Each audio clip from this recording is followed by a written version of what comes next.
వరుస పేలుళ్లు సంభవిస్తున్నాయి. అయితే ఈ అంశానికి సంబంధించిన బ్రేకింగ్ న్యూస్ చూస్తున్నారు. ప్రజెంట్ పాకిస్తాన్ లోని లాహోర్ లో వరుస పేలుళ్లు సంభవించాయి. దీనికి అధికారులు కూడా ధృవీకరించారు. దానికి సంబంధించిన విజువల్స్ కూడా మీరు బిగ్ టీవీ స్క్రీన్ పైన చూస్తున్నారు. అయితే లాహోర్ లో ఇవాళ ఉదయం ఎయిర్పోర్ట్ దగ్గర, ఒక పాత ఎయిర్పోర్ట్ దగ్గర కంటిన్యూస్ గా పేలుళ్లు సంభవించిన దృశ్యాలు వైరల్ గా మారాయి. ఈ నేపథ్యంలో ఈ పేలుళ్లు ఎక్కడ సంభవించాయని చెప్పి సోషల్ మీడియాలో ఫుల్ గా ప్రచారం కొనసాగింది.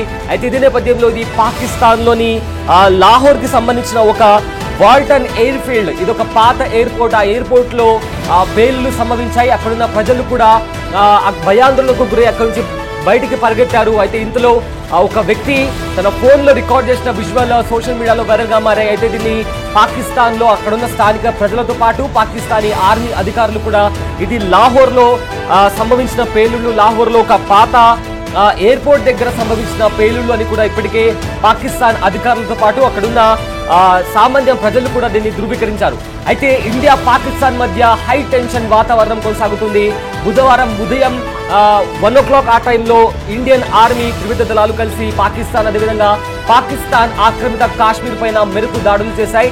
9 ఉగ్రవాద స్థావరాల పైన మెరుపు దాడులు చేసి అందులో 100కి పైగా ఉగ్రవాదులు చనిపోయినట్టు ఇప్పటికే మనకు వస్తున్న సమాచారం. అయితే ఈ నేపథ్యంలో ఆ దాడి జరిగిన తర్వాత పాకిస్తాన్ కూడా పలు ప్రాంతాలు ఇండియాని టార్గెట్ చేస్తూ, పాకిస్తాన్ ఆర్మీ పలు ప్రాంతాలను టార్గెట్ చేస్తూ ఫైర్ చేసింది. అక్కడుండే లోకల్స్ పైన దాడి చేసింది. అందులో చాలా మంది చిన్నపిల్లలతో పాటు మహిళలతో పాటు ఒక ఇండియన్ ఆర్మీ జవాన్ కూడా చనిపోయినట్టు ఇప్పటికే ఇండియన్ ఆర్మీ ధృవీకరించింది. అయితే దానికి సంబంధించి మరింత సమాచారం, అయితే దానికి సంబంధించిన విజువల్స్ ఉన్నాయి. ఒకసారి ఆ విజువల్స్ చూద్దాం.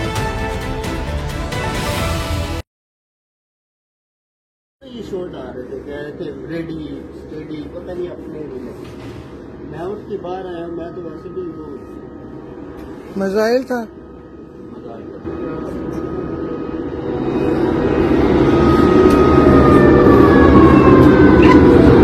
ये शॉट आ रहे थे, कह रहे थे रेडी स्टेडी, पता नहीं अपने नहीं। मैं उठ के बाहर आया, मैं तो वैसे भी वो मिसाइल था।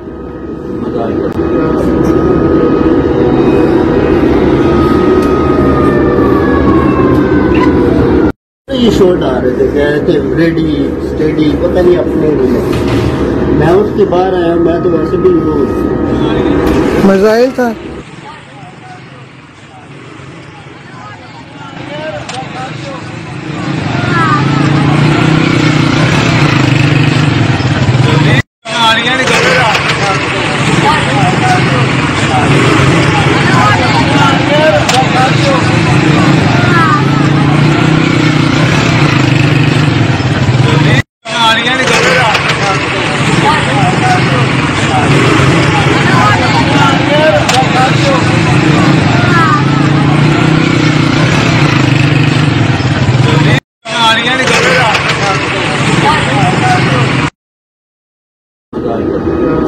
ये शॉट आ रहे थे, कह रहे थे रेडी स्टेडी, पता नहीं अपने नहीं। मैं उठ के बाहर आया, मैं तो वैसे भी वो मिसाइल था।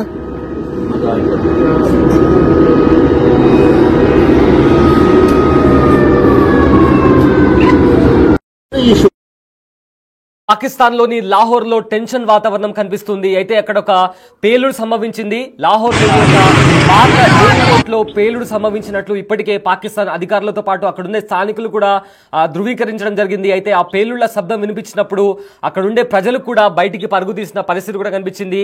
దానికి సంబంధించిన విజువల్స్ కూడా మీరు బిగ్ టీవీ స్క్రీన్ పైన చూస్తున్నారు. అయితే ఒకవైపు ఏమో అక్కడ జనాలు పరిగెత్తుతున్నారు భయంతో, మరోవైపు ఆ పేలుడు సంభవించిన ప్రాంతాన్ని కూడా మీరు బిగ్ టీవీ స్క్రీన్ పైన ఎక్స్క్లూజివ్ గా చూడొచ్చు. సో ప్రజెంట్ లాహోర్ లో హై టెన్షన్ వాతావరణం కొనసాగుతుంది. కొంతమంది ఒక డ్రోన్ వచ్చి స్ట్రైక్ అయింది అనేలాగా చెప్తుంటే, మరోవైపు ఈ పేలుళ్లు ఎందుకు జరిగాయి అనే దాని గురించి కూడా ఇంకా క్లారిటీ రావాల్సింది. అయితే ఇదే అంశానికి సంబంధించిన మరింత సమాచారం మా ప్రతినిధి శివ అందిస్తారు. శివ, ఇప్పటికే భారత్ ఇంకా పాకిస్తాన్ మధ్య హై టెన్షన్ వాతావరణం కొనసాగుతుంది. ఈ నేపథ్యంలో ఇప్పుడు ప్రజెంట్ ఫ్రెష్ గా లాహోర్ లో పేలుడు సంభవించినట్టు కూడా మనకు సమాచారం వస్తుంది. ఏంటి అంశానికి సంబంధించిన అప్డేట్స్ ఏంటి? రైట్ సయ్యద్, ఏదైతే భారత్ పాకిస్తాన్ మధ్య ప్రజెంట్ ఉద్రిక్త పరిస్థితులు నెలకొన్నాయి. ఒకవైపు 9 ఉగ్రవాద స్థావరాలపై భారత్ అటాక్ చేసింది. దాంట్లో దాదాపు 100 మందికి పైగా కూడా పాకిస్తాన్కి సంబంధించిన ఉగ్రవాదులు చనిపోయారు, అనేక మంది గాయపడ్డారనేది కూడా ప్రధానంగా సమాచారం అయితే అందుతుంది. కానీ అటు పాకిస్తాన్ మాత్రం సింపతి గేమ్ అనేది ఆడుతుంది. సాధారణ ప్రజలు కూడా 26 మంది చనిపోయారు, దానిలో చిన్నపిల్లలు ఉన్నారని చెప్తుంది. ఒకవైపు భారత్ పాకిస్తాన్ మధ్య ఉద్రిక్త పరిస్థితులు కొనసాగుతున్న నేపథ్యంలో సొంత దేశంలో దాడులు కొనసాగుతున్న పరిస్థితి కనిపిస్తుంది. ఇటు పాకిస్తాన్లో లాహోర్లోని ఎయిర్పోర్ట్లో బాంబు దాడి జరిగినట్టు తెలుస్తుంది. అంటే డ్రోన్ ద్వారా చేశారా, ఏ విధంగా చేశారనేది కూడా తెలియాల్సింది. కానీ డ్రోన్ ద్వారా ఈ దాడి జరిగింది అనేది కూడా స్థానికులు పోలీసులు చెప్తున్నారు. అంటే దాడి జరిగిన వెంటనే ఆ శబ్దం వచ్చిన వెంటనే సైరన్ మోగింది. ఈ నేపథ్యంలో అందరూ కూడా బయటకు వచ్చామనేది కూడా స్థానికులు చెప్తూ ఉన్నారు. మరోవైపు సైనిక వాహనంపై కూడా దాడి జరిగింది. ఆ దాడి ఎవరు చేశారు అనేది కూడా ఇంకా తెలియాల్సి ఉంది. అంటే 12 మంది సైనికులు కూడా చనిపోయారు. అంటే ఒకవైపు భారత్ ఎప్పుడు దాడి చేస్తుందా, ఎటు నుంచి దాడి చేస్తుందా అనే భయంలో పాకిస్తాన్ ఉంటే, ఇటు సొంత దేశంలోనూ దాడులు కొనసాగుతున్నాయి. దాడులు ఎవరు చేస్తున్నారు ఏంటి అనేది కూడా గుర్తించలేని పరిస్థితిలో ప్రజెంట్ పాకిస్తాన్ ప్రభుత్వం కానీ పాకిస్తాన్ ఆర్మీ కానీ ఉంది. ఒకవైపు అంతర్యుద్ధంలో భాగంగా తెహ్రీక్ తాలిబాన్ పాకిస్తాన్ కానీ, మరోవైపు PLA బలూచ్ లిబరేషన్ ఆర్మీ కూడా రెండు కూడా దాడి చేస్తున్న నేపథ్యంలో పాకిస్తాన్ ఉక్కిరిబిక్కిరి అవుతుంది. మరోవైపు మూడవ వైపు నుంచి భారత్ ఏ సమయంలో ఎటు దాడి చేస్తుంది అనేది కూడా వారు ఊహించని ఊహకందని విధంగా కూడా భారత్ దాడులు చేస్తుంది. దానిలో భాగంగానే 6వ తేదీన రాత్రి సమయంలో తెల్లవారితే 7వ తేదీ అంటే నిన్న అందరూ కూడా మాక్ డ్రిల్ మూడ్లో ఉన్నారు. మరోవైపు అటు భారత్ తీసుకున్న కఠిన నిర్ణయాలతో పాకిస్తాన్ ఉక్కిరిబిక్కిరి అవుతుంది. ఒకవైపు నీటి సమస్య, ప్రజల నుంచి వ్యతిరేకత, ఇదంతా కూడా ఉక్కిరిబిక్కిరి అవుతున్న పరిస్థితుల్లో ఏమీ ఊహించని, అంటే ఎందుకు అంచనా వేయలేని పరిస్థితిలో ఉంది. భారత్ తీసుకున్న నిర్ణయాలను పాకిస్తాన్ ఆర్మీ కానీ పాకిస్తాన్ ప్రభుత్వం ఊహించలేకుండా వారొక అంచనా అయితే వేయలేకపోతున్న పరిస్థితి కనిపిస్తోంది. దానికి అనుగుణంగానే అంటే ఊహకందని విధంగా భారత్ దాడి చేసింది. దాంట్లో ఉగ్రవాద స్థావరాలపై దాడి చేసిన నేపథ్యంలో ఇప్పటివరకు సింపతి గేమ్ ఆడుతున్నారు. ఆ ఉగ్రవాదులు చనిపోయిన తర్వాత వారికి నివాళులర్పించేందుకు, అంత్యక్రియలో పాల్గొనేందుకు అక్కడ పాకిస్తాన్ సైన్యం కూడా వెళుతున్న నేపథ్యంలో ప్రపంచవ్యాప్తంగా విమర్శలు వినిపిస్తున్నాయి. ఇదంతా ఒక ఎత్తు అయితే, ఇప్పుడు పాకిస్తాన్లో దాడులు జరుగుతున్నాయి. ఆ దాడులు ఎవరు చేశారు, దాడి జరిగింది, దాన్ని ధృవీకరించింది. కానీ ఎవరు దాడి చేశారనేది కూడా ఇప్పటివరకు పాకిస్తాన్ సైన్యం కానీ అక్కడ ప్రభుత్వం కానీ దానికి సంబంధించిన ఆధారాలు కానీ వివరాలు కానీ ఇప్పటివరకు వెల్లడించలేదు. అంటే డ్రోన్ ద్వారా ఎయిర్పోర్ట్పై దాడి జరిగింది. ఎందుకు దాడి జరిగింది, దాడిలో ఎవరు చనిపోయారు, ఎంతమంది చనిపోయారు ఏంటి అది తెలియదు. మరోవైపు ఇటు పాకిస్తాన్కి సంబంధించిన సైనికులపై కూడా దాడి జరిగింది. దాంట్లో 12 మంది పాకిస్తాన్ సైనికులు చనిపోయారు.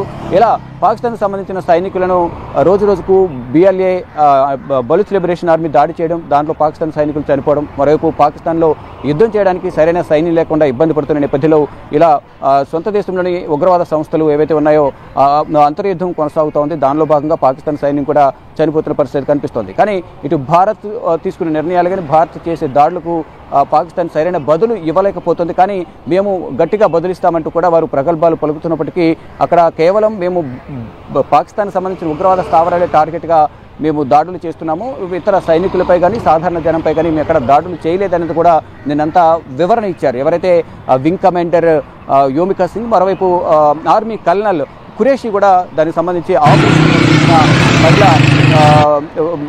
వారిద్దరు కూడా ఏదైతే ఆపరేషన్ సింధూర్కి సంబంధించి ఆపరేషన్ కొనసాగించారు, ముందుండి ఆపరేషన్ నడిపించారో ఆ ఇద్దరు మహిళలు కూడా నిన్న వింగ్ కమాండర్ కానీ ఆర్మీ కల్నల్ కానీ ఇద్దరు కూడా దానికి సంబంధించిన వివరాలు వెల్లడించారు. ఎక్కడెక్కడ గుర్తించాం, ఎక్కడ అటాక్ చేసాం, ఇంకెన్ని స్థావరాలు ఇంకా ఉన్నాయి, మొత్తం 21 స్థావరాలను గుర్తించారు. 9 స్థావరాలపై అటాక్ చేశారు, 12 స్థావరాలు ఇంకా ఉన్నాయి. దానికి సంబంధించి ఆపరేషన్ సింధూర్ 2 కూడా ఉండబోతుందంటూ కూడా నిపుణులు అంచనా వేస్తున్నారు. దానిలో భాగంగా 12 స్థావరాలపై కూడా దాడి చేసే అవకాశం ఉందని తెలుస్తుంది. కానీ మరోవైపు